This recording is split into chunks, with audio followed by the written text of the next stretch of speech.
Bom, pessoal, no review de hoje eu quero mostrar para vocês uma obra extremamente importante para nós estudarmos a Bíblia do ponto de vista histórico e cultural, para nós termos uma compreensão desse pano de fundo. Eu estou falando da obra Comentário Histórico e Cultural do Antigo Testamento de Edições Vida Nova, tá bom? Vamos dar uma olhadinha nessa obra aqui hoje. Fica com a gente, já curte o vídeo, compartilha. Se você ainda não é inscrito, se inscreve aí no canal, porque isso nos ajuda muito, tá bom? Vamos dar uma olhadinha aqui nessa maravilha.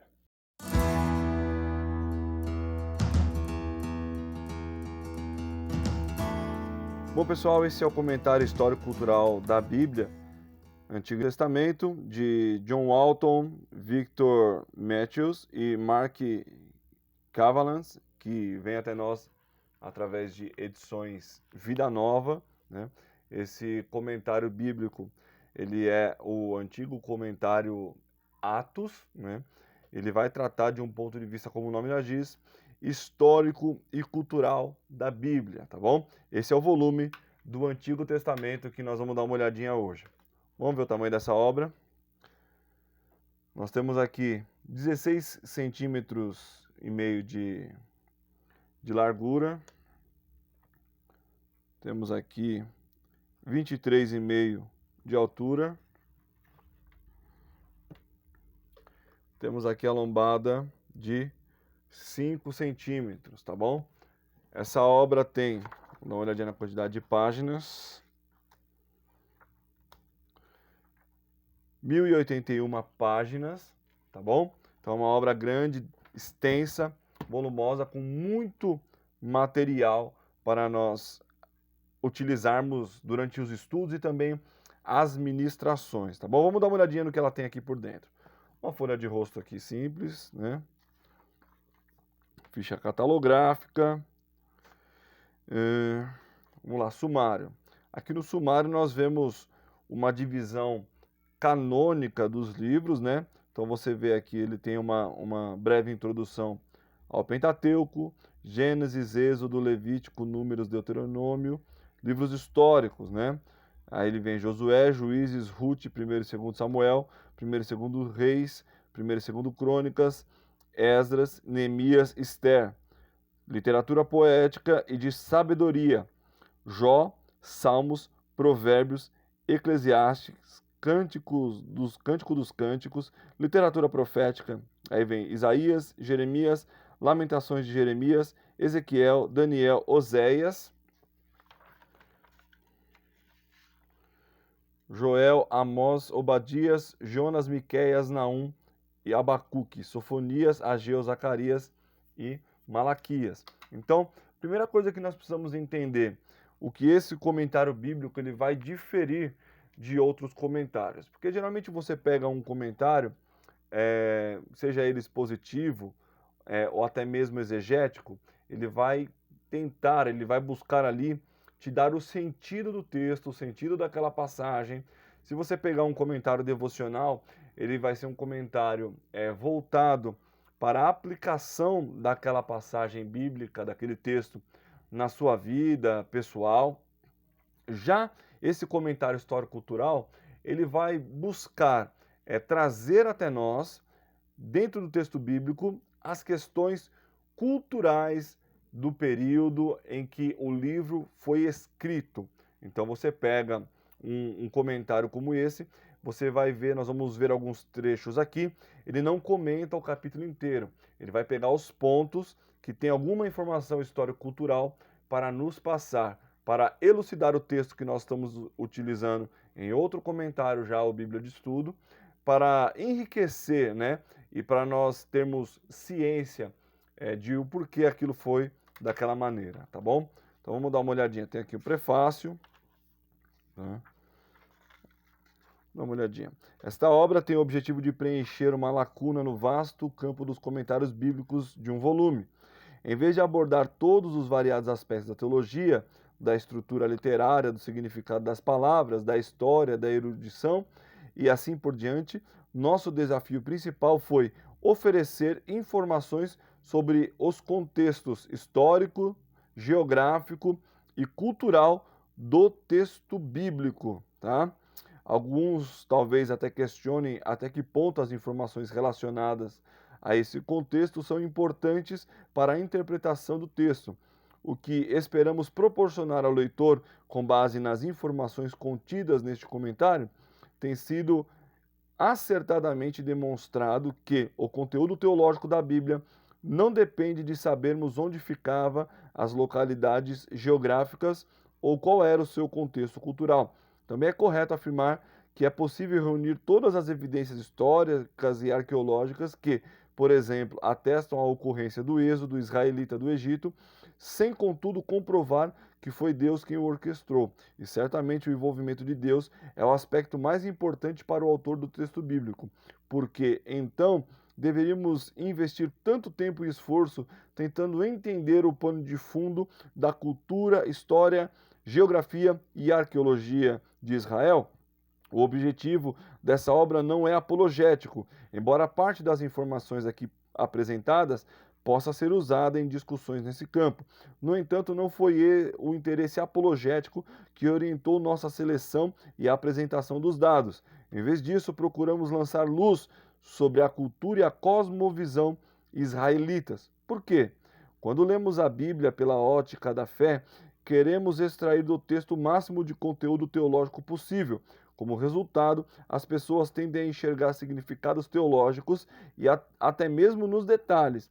Se não tivermos atentos às diferenças entre nossa maneira de pensar e a maneira de pensar do povo hebreu, estaremos inclinados a impor nossas próprias tendências culturais, perspectivas e visão de mundo à leitura que fazemos do texto, na tentativa de entender seu significado teológico. Tá bom, gente? Então vamos dar uma olhadinha aqui.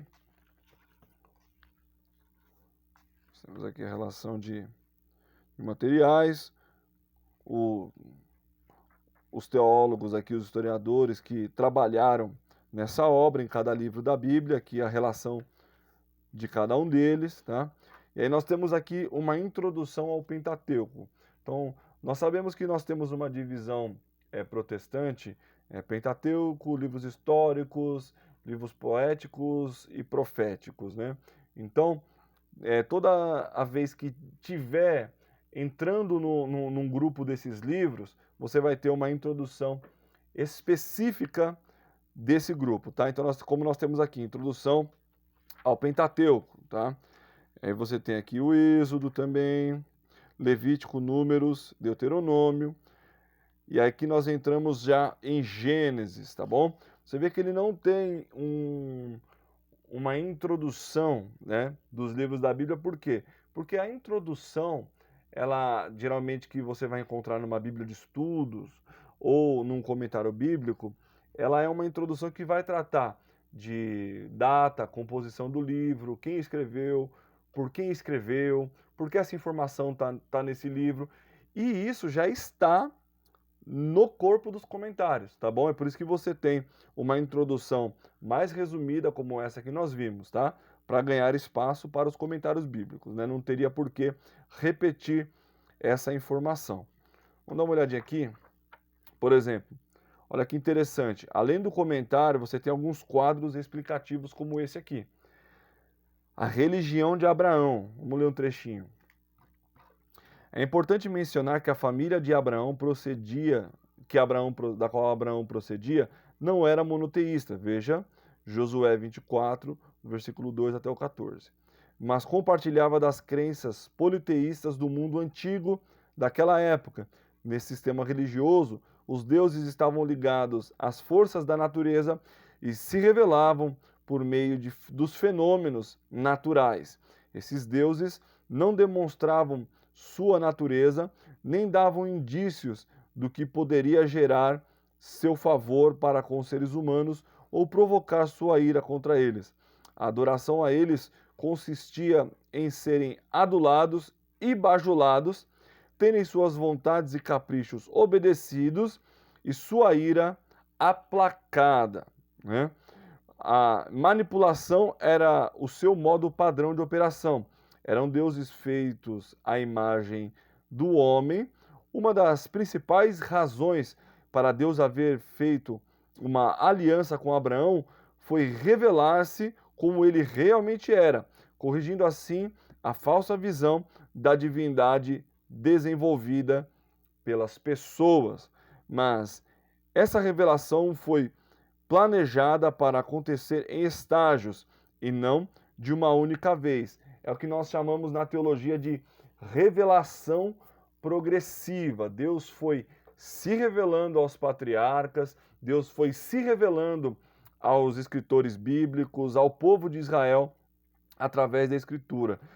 Então, quando você parte para uma área de estudo de teologia bíblica e não tanto de sistemática, você vai enxergar exatamente isso: o desenvolvimento da revelação, o progresso da revelação, de como Deus foi abrindo as cortinas da sua revelação para que o povo pudesse conhecê-lo, tá bom? Olha só que interessante aqui. Você vê que é um quadro com informações bastante extensas, né? Não é pouca coisa que tem. Vamos lá, o ritual de cortar os animais.